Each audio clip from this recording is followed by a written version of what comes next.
तो 1952 में डीसी में एक ऐसा कैरेक्टर आया था जो सबको बहुत लिटरली बहुत ज़्यादा अच्छा लगा था और जिसने बैटमैन को अंदर से पूरा तक हिला कर रख दिया था, क्योंकि ये बैटमैन के हर नेक्स्ट स्टेप को जानता था कि बैटमैन अब आगे क्या करने वाला है, जो कि बहुत तगड़ा कॉम्बिनेशन था बैटमैन के लिए।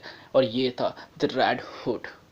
प्रीवियसली हमें डीसी में ये नहीं बताया गया था कि ये आया कहाँ से या फिर क्या था ये सीन, बस इतना पता था कि ये सेकंड नंबर का रॉबिन था जिसको जोकर ने बहुत बुरी तरह मारा था। ये रेड हुड कैसे बना, इसके वो लॉस्ट डेज क्या थे, वो हमको नहीं पता। और मैं आपके सामने द लॉस्ट डेज, वही द लॉस्ट डेज लेके आया हूँ। That how Jason Todd became the red hood. तो प्रीवियसली हमने 2 एपिसोड में देख लिया था कि कैसे, पता नहीं कैसे, कि वो मर कर भी ज़िंदा हो गया था जेसन टॉड, इतनी मुश्किलों के बावजूद।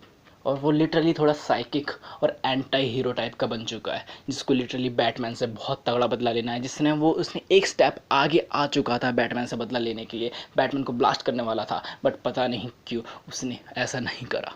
तो आज हम वहीं से स्टोरी आगे कंटिन्यू करेंगे और देखेंगे कि एक और अगला स्टेप क्या है जेसन टॉड की लाइफ में रेड हुड बनने का।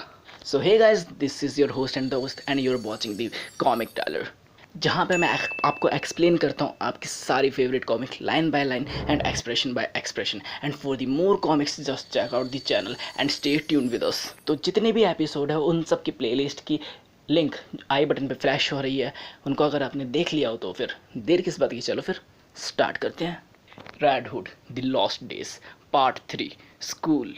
अब कहानी सीधा सीधी शुरू होती है जेसन टॉड की अ काइंड ऑफ ट्रेनिंग के हिसाब से, जिसमें एक बंदा उसको बहुत बुरी तरह पंच मारता है, जिसमें उसकी हालत बहुत ज़्यादा ख़राब होती है। फिर वो उसको एक किक मारता है बहुत बुरी तरह। ये सब वो सब आपने कहानियाँ सुनी होंगी, फेरी टेल्स, जो हॉलीवुड आपको सुनाता है। बट ये यकीन मारो मेरा, ये सब ऐसे काम नहीं करता। कुछ कुछ चीज़ें होती हैं जिन पे डॉक्यूमेंट्रीज भी बनती है, कुछ कुछ चीज़ें होती हैं जो तुम अपनी लाइफ से भी सीखते हो। जैसे मैंने अंडर द बैटमैन सीखा, उसने मुझे मारना सिखाया, उसने मुझे डिफेंड करना सिखाया, उसने मुझे बैटल खेलना सिखाया, उसने मुझे डिसेबल करना सिखाया हर चीज़ को, अपने अपोनेंट को। और यहाँ पे हम देखते हैं कि वो उठता है बैक होकर, उसके गले पे पंच मारता है और एकदम फिर पीठ पे पंच मारता है और एकदम मतलब पैर की हड्डी तोड़ देता है, ख़त्म, टाटा बाय बाय। उसने मुझे कभी नहीं सिखाया कि किसी बंदे को क्रैपल कैसे करते हैं, ना ही उसने मेरे को सिखाया कि कभी किसी को मारते कैसे हैं। और इस चीज़ में एक डिफरेंस है, यकीन मानो मेरा, क्योंकि मेरे पास बहुत तगड़ा एक्सपीरियंस है। फिर यहाँ पे हमको एक बंदा दिखाया जा रहा था ईगॉन नाम का, जो कि जर्मन होता है और एनर्जी ड्रिंक्स पीता रहता है बात बात पर और लोगों को मर्डर करता है। और ये सब ये सिखा रहा होता है इसको। तो ये यहाँ पे इनको चीज़ें सिखा रहा था कि बेटा तुम बहुत ज़्यादा अपने वीक पॉइंट्स को दिखा रहे हो लोगों के, और लोगों के वीक पॉइंट्स को नहीं देख रहे हो, और तुम बहुत ज़्यादा जल्दी एंग्री हो जाते हो, और ये बहुत बड़ी इडियट चीज़ है। और शायद इस बीच में तुम अपनी कोई रिब्स भी तोड़ लो, और इस बात में लिए तुम्हें एक्सरे के लिए ज़रूरत पड़ सकती है। तो उसको ठैंक बोलता है, वो बोलता है इसमें ठैंक की कोई बात नहीं है, बस मुझे अपने पैसे से मतलब है कि चाहे कुछ भी हो, तुम मरो या तुम कुछ भी हो, मेरे पास मेरे पैसे वापस आने चाहिए। अब 9 डेज़ लेटर का सीन दिखाते हैं पैर्ग में। ये एक जगह है बेसिकली, वहाँ पर वही ब्लैक मैन टालिया से बोल रहा होता है कि तुम उसको वहाँ पर मतलब गैंगस्टर्स के लोगों के पास कैसे सीख छोड़ सकती हो। मुझे तो लगा था सिर्फ उसका प्लान है बैटमैन को डिफीट करने का। तो यहाँ पे हमको पता चलता है कि तालिया का कुछ अलग ही प्लान है, वो कुछ अलग ही सोच रही है। और है ना, यहाँ पे हमको पता चलता है कि जेसन टॉड केमिस्ट्री भी सीख रहा था कि कुछ है ना टॉक्सिन्स वगैरह बना सके, क्योंकि लिटरली बहुत ज़्यादा से ज़्यादा साइकोपैथ हो चुका है। और उसको नहीं पता है कि ये सब है ना स्टॉक कर रही है टालिया। उसको लगता है कि वो उसकी हेल्प कर रही है ताकि बैटमैन को अपना अल्टीमेट प्राइस देना पड़े।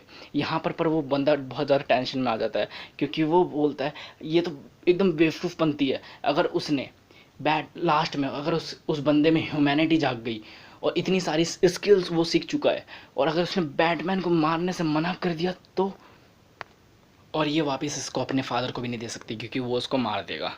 अब ये यहाँ पे इसको बताता है कि कई बार हार्ट से सोचना अच्छा नहीं, बात नहीं होती, कई बार अपने दिमाग को भी काम लाओ एंड ब्ला ब्ला ब्ला ब्ला ब्ला ब्ला ब्ला। अब यहाँ पे जेसन टॉड ड्रेक नाम के बंदे के साथ होता है, जो कि उसके बारे में बहुत कुछ जानने की कोशिश कर रहा होता है। वो उससे जानने की कोशिश करता है कि उसको इतने पैसे कहाँ से आए कि ईगॉन के लिए वो काम कर रहा है, या फिर उसको कहीं से स्पॉन्सरशिप मिली है। तो और भी बहुत सारी चीज़ें, जैसे कि उसके सीक्रेट जानना चाहता था, उसकी स्किल्स उसको सब पता है। फिर वो बोलता है कि हम सब लोग तो उसके लिए काम करते हैं।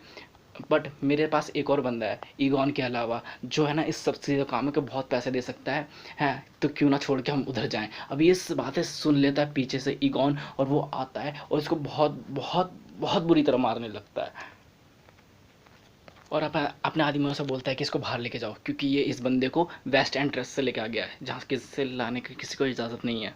अब ये सारी बातें उसने सुनी तो नहीं होती है, पर उसने लिप्स पढ़ लिए होते हैं, क्योंकि लिप्स पढ़ना बैटमैन ने उसे सिखाया था। अब वो कार में बैठता और रियर व्यू मिरर से एक ट्रक को जाते हुए देखता है। वो समझ जाता है कि क्या था, रात को वो समझ जाता है कि ये सब क्या चल रहा है, यहाँ पे डीलिंग चल रही है, जो है ना उस वो हायर करता है, क्योंकि एक मर्डर तो है ही, साथ में ये बंदों को भी हायर करता है, डीलिंग वगैरह करता है। और इसके ऊपर इसने मतलब बंदे बिठा रखे हैं कि ये उस, क्योंकि इसका उस जगह पे जाना फॉरबिडन है। अब इसके पास सिर्फ 2 घंटे का टाइम है जब शिफ्ट चेंज होती है, और इसको वहाँ पर जाना है बिना किसी की नज़रों में आए। अब ये वेस्ट साइड रोड की तरफ मुड़ जाता है, और जो एविडेंसेस होती हैं ट्रक के उनको फॉलो करते हुए वहाँ तक पहुँच जाता है एक बिल्डिंग की तरफ, और उस बिल्डिंग के आने से पहले इसको स्मेल आ गई होती है उस बिल्डिंग की कि वहाँ पर हो क्या रहा है। और वहाँ पर जाके देखता है तो सारे गार्ड सोए हुए होते हैं, मतलब बहुत चिल टाइप के होते हैं, क्योंकि इनको किसी बात का डर नहीं होता। और वहीं पर एक विंडो की तरफ जाके देखता है तो ये इसके होश उड़ जाता है, क्योंकि वहाँ पर कम से कम 42 बच्चे होते हैं, सारे 10 ईयर ओल्ड के अंदर के एज के, और सबको है ना ड्रग्ड होते हैं, हर कोई बंदा ड्रग्ड होता है पूरा नशे में। और ये फिर ये जाता है सीधा एगॉन के ऑफिस की तरफ, जो कि है ना बिना अलार्म के एकदम पूरा खाली वो पड़ा हुआ था, डिसआर्म्ड, क्योंकि कॉन्फिडेंस इतना हाई था बंदे का वहाँ पे उसको कुछ कोड्स मिलते हैं, यानी उसके नोट्स मिलते हैं, जहाँ पे उसको पता चलता है कि इसने सब बंदों को स्लेवरी का काम करवाता है, जहाँ पे ये बंदों को है ना बच्चों को किडनैप करके उनको दूसरी जगह बेचता है।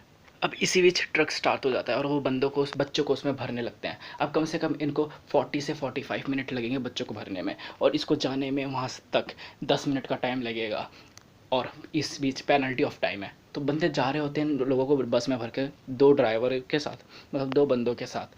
अब वहाँ पे जाते जाते जाते उनको रास्ते में एक फ्लेमिंग ट्रक मिलता है, मतलब आग में झुलसता हुआ एक ट्रक मिलता है एकदम वहाँ पे, जिसकी वजह से वो गाड़ी रोकते हैं, तभी ड्राइवर को शूट होता है, और मतलब बहुत भाली गोलीबारी चलना स्टार्ट हो जाती है। वहाँ पे आता है जेसन, और गरम गरम गन पॉइंट को दूसरे वाले ड्राइवर के ऊपर रखता है और बोलता है कि तुम्हारा साथी ब्लीडिंग कर रहा है, अब 2 चांस है तुम्हारे पास, या तो इसको हॉस्पिटल लेके जाओ ट्रक यहीं छोड़ के, या फिर तुम भी गोली खाओ। अब इगॉन को एनर्जी ड्रिंक पीते हुए कॉल पे कॉल आने लगते हैं कि ट्रक गया कहाँ, अभी तक आया क्यों नहीं, उसको कुछ पता नहीं होता कि क्या चल रहा है। तभी जेसन आता है बाहर से और बोलता है ये सब मैंने किया, और शूट कर देता है उस पर 3-4 गोलियाँ, बट एनर्जी ड्रिंक का कमाल, वो इनसे डॉच कर लेता है। बड़ी कमाल की एनर्जी ड्रिंक यार। और फिर झपट जाता है उसके ऊपर सीधा, और उसके हाथ से गन गिर जाती है, और इसी बीच उसको मारने लगता है कि ये तूने क्या किया, क्यों करा ऐसा। और वो इसी बीच में मजाक भी उड़ाने लगता है उसका, और मजाक को उड़ता हुआ देख के इगॉन उसकी नोज़ पे अपना हेड मारता है, और उसका हेड पूरा एकदम बर्फ़ में लिटा देता है उसको, और ये बोलता है तुम क्या सोचते हो, तुम बहुत क्लेवर हो, तुम इस गेम में अभी नए नए बच्चे, और तुम्हें क्या लगता है तुम अपने मास्टर को हरा दोगे, इतना आसान है अपने मास्टर को हराना। तो वो बोलता है नहीं, मुझे नहीं लगता कि मैं तुम्हें हरा पाऊँगा, इसलिए तो मैंने तुम्हारी ड्रिंक में, एनर्जी ड्रिंक में पॉइज़न मिलाया था। अब बंदे को जहर चढ़ना स्टार्ट होता है, एनर्जी ड्रिंक गिरती है, और ख़त्म, इस बीच में ख़त्म।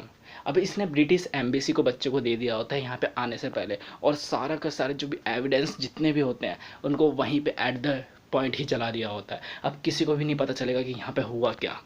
अब सीन सीधा शिफ्ट होता है एक बार में, जहाँ पे टालिया उससे बोलते हैं कि मैंने तुम्हारे लिए एक टीचर फाइंड करा और तुमने उसका मर्डर कर दिया। तो बोलता है मर्डर, ये साउंड मतलब फैंसी सा साउंड हो रहा है, मैंने ऐसा कुछ नहीं करा, मैंने बस उसे ख़त्म करा था कि वो लोगों की जान ना ले सके। उसके पास इतना पैसा था कि जितना एक आम बंदे के पास पूरी लाइफ टाइम में वो देखने का महसूस भी नहीं कर सकता, इतना वो बस एक ही बार में कमाता है, फिर भी उसको बहुत ज़्यादा चाहिए था।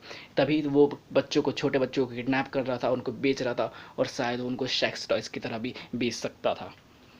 तो वो बोलती है कि तुमने अथॉरिटीज़ को कॉल क्यों नहीं करा, वो काम कर लेती। तो वो बोलता है कि उसके बहुत सारे कनेक्शन थे कॉप्स के साथ भी और पॉलिटिशियंस के साथ भी, उसका कोई कुछ भी नहीं उखाड़ सकता था। और वैसे भी अब वो बहुत ज़्यादा ग्रेटी था, उसे वो सीखना था जो उसके साथ होना था। हाँ, और जो भी हुआ वो अच्छा हुआ, और जो होना चाहिए था वही हुआ।